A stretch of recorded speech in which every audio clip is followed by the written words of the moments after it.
Stablecoins on Cardano are possibly one of the most impactful things to bring new investors or investors from other blockchains into the Cardano ecosystem. In today's video, we're going to be covering some recent announcements of stablecoins, when they're going to be launched, as well as all of the stablecoins in the ecosystem that are either launched already or getting ready to launch soon. First things first, the Cardano Summit, right now at the time of this video, is going on. It's a yearly event made by Cardano's Foundation, one of Cardano's founding partners, that highlights a lot of things going on in Cardano, and they've announced that Emurgo stablecoin, also a founding partner of Cardano, will be targeting a February launch for the USDA stablecoin, which is fiat-backed and audited. Before we dive into the other stablecoins, and there's quite a bit of them, probably more than you expect, we're going to talk about USDA a little bit more and just kind of highlight if it can compete with Tether's USDT and Circle's USDC.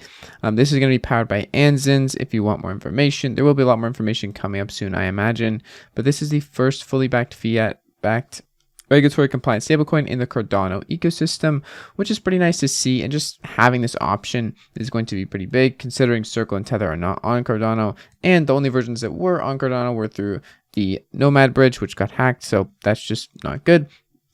But according to PR, USDA is planned to launch in the Anzins platform in Q1 2023, where users will be able to tokenize their USD into USDA via credit cards and debit cards, wire transfer, ACH, or conversion of ADA. I imagine the conversion of ADA will require you to have KYC, so just be ready for that. Anything connecting to the fiat world and regulated is going to have that. Alongside the tokenization of USD, Emurgo will soon enable the safe and convenient conversion of other stablecoins, including USDC and USDT to USDA, which is always nice to see. Integrations from other blockchains and other metrics of stablecoins into USDA. Next up for stablecoins, we have ShareSlake. Now, any stablecoin I mention in this video, I want to make sure that it's abundantly clear.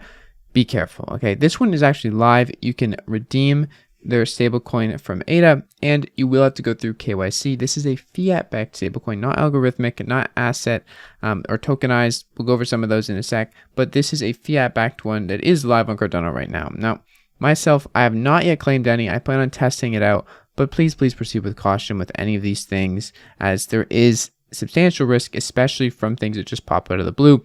But I'm still going to mention it because I do think they are making something. There's an effort here. They're fiat-backed, and right now you can actually use it, so it is worth mentioning.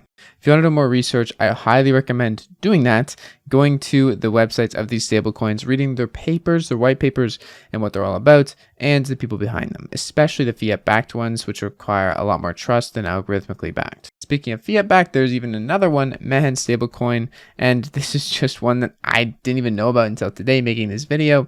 So if you want to check it out, definitely go ahead, do so. All the links for every stablecoin's website will be down in the description, so you can research specific ones, but there's a lot of options here. I'm not sure if every single one is going to make it or is going to have a ton of liquidity, but the ones with the most liquidity are likely the ones going to taking market share, and in general, having that snowball effect of people going to use them when they come to Cardano. Next up, we have an algorithmically backed stablecoin, the one you probably have heard the most about in the Cardano ecosystem in terms of stablecoins, which is JED. Now, this is going to be live very soon, hopefully, and it's powered by Coty. There is a more algorithmically backed risk here. It's not a trust risk as much. Everything's going to be live on chain, including the reserves and how the minting of JED is going and the reserve ratios and everything. So you can judge your risk based off of this, the people who wrote the code, and also the paper about JED, all of which will be linked in the description in terms of the websites. So if you want to check it out and know more, definitely do so. If you're wondering how JED is different from USDA, we have a little write up here, which I might as well cover while we're here. The difference is going to be financial systems have to be decentralized. At least that's what we're hoping for in Cardano. JED is decentralized. USDA is a centralized version of a stablecoin. This isn't all bad. Having some regulatory backing and having some trust-based systems isn't the end of the world, but JED is decentralized. USDA and these other fiat-backed ones aren't. JED is trustless and anyone can verify their collateral on chain. USDA requires you to trust. Once again, who benefits with JED? The community can mint the reserve token Shen and enjoy most of the rewards coming from JED's success. With USDSA, the community has no rewards. JED has already built a network of over 40 partnerships. JED is probably going to be the biggest one on Cardano if I had to guess, assuming all things go good. and the reserve and the research has been done properly, and everything doesn't crash into the ground. Now, along with this, we also have Cardano with their stablecoin, which is DUSD. This is an verifiably backed on-chain collateral with enable borrowers to take leverage on their ADA or other supported assets.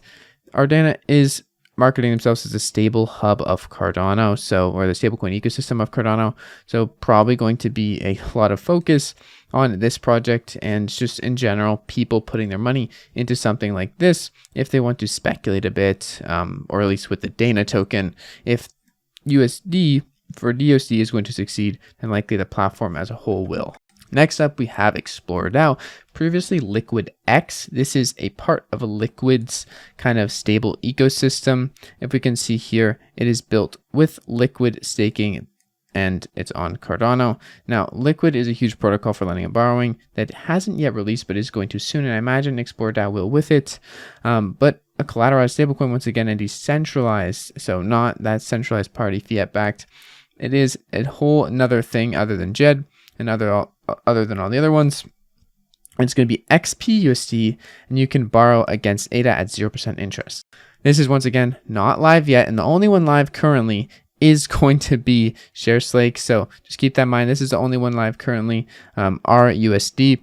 And if we go back here, you can see app launch soon. And if you want to read anything about these stablecoins and see the benefits of each one, because each one does have their own unique counterparties, especially things like ExplorerDAO being a part of the Liquid ecosystem for lending and borrowing. You might be able to see some juicy yields there and also some nice borrowing rates. Also keep in mind, a lot of the algorithmic backed stablecoins have rewards for the people putting their money in the collateral. So keep that in mind too. It's a good thing to look at. There might be some opportunities there as these coins launch, but anything that sounds too good to be true, especially in crypto, any crazy APRs, even 20% for a whole year or 30%, any of these APRs are usually structured with some type of falter or way that you could lose out. So just be careful when you're using them or taking advantage of these opportunities, that you know what you're doing. You don't just let your money go to zero over the course of the year. Well, it sits there in a liquidity pool or a collateralized ratio system. That is why I suggest doing your own research, making your own decisions for what stablecoins you go into, and not just following me, who likely doesn't know even as much as every other person out there making their decisions. I do my own research, but it doesn't mean I'm going to make the right decision every single time, especially because crypto is risky and things over here are risky. Especially when we're talking about stablecoins and there's so many of them, you don't know which one's going to succeed necessarily. And algorithmic ones in general are very, very much so, not the safest bet, I would say. I'm not saying that they're not going to succeed. I'm just saying that there's more risk associated with them in my mind because of their nature and decentralization, and their nature to lose a collateral ratio or something else shaky to happen that isn't really, just one auditor or one person running off with your money. It's a flaw in the code initially. Pushing aside all the gloom and doom about algorithmic stablecoins, it's really just me warning you that there's risks. I still am going to be using these. I still am going to be personally investigating and participating. I'm just putting disclaimers out there, but I want to talk also about synthetic stablecoins. Indigo Protocol is making synthetics for the Cardano blockchain and tokenizing the real world economy. I made a video on this. It is 10 minutes going over this article right here about their stablecoin IUSD. And if you want to check it out, I highly recommend doing so. To me, synthetic stablecoins do sound pretty awesome. And the way synthetics work here with Indigo Protocol is just really interesting. So highly recommend you research that yourself. Also, watch this video if you want, which will be linked down in the description. But that's not all the stable coins. There is one more. Actually, there's plenty more, but one more I wanted to mention, which is Hosky token that is permanently pegged at $0. Definitely would not buy that one ever. Just stay away from it. But there's also other stable coins coming up. AdaDAO, LiquidX, which is now ExplorerDAO, and some others that I haven't even heard of or had time to look into. So definitely keep an eye out for all the stablecoins launching on Cardano. Right now, we only have one live that I haven't seen too many people use, but I've seen people starting to get interested in it because they do have a live platform. I'm mostly excited for JED and ExplorerDAO and Indigo stablecoins, but that's just me. Do your own research. Have fun. I hope you guys enjoyed this video. Hopefully it was helpful to understand that there's lots of stablecoins coming to Cardano, but only one live right now. Also, it is going to be nice to see Emurgo making their own stablecoin, which I mentioned at the start of the video, coming in February, which really is only in 3 months' time, and having it backed by a trusted organization of Cardano's founding partners is always nice to see. Anyways, see you guys in tomorrow's video. It's been your friend Jack. Peace out.